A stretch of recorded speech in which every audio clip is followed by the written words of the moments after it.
Hi guys, I'm here today with my Raspberry Pi 4 and I've created a special case for it. And actually it is made out of 4 different cases that I've set up this way so that you can also remove the middle part so that it's easier to set up anything that you need to, and then you can put it back in so it stays nice and safe in there. Now the Raspberry Pi 4 is one of the computers that gets most hot, so that's why underneath here there's a lot of space, as you can see, between the board and below it, so that there's good air circulation below it as well as on top.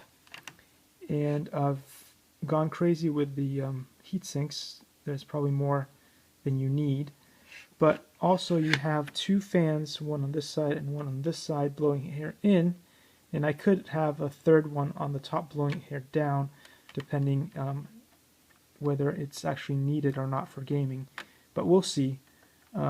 We don't know at this point, but everything is set up so that it can be done if I should need that.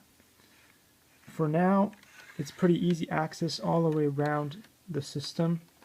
You can lift these up and you can attach anything that you need to attach on the side, like the HDMI cables and the power cables. And the same can be done on this other side too. But yeah, you also have a good and easy access to all the pins.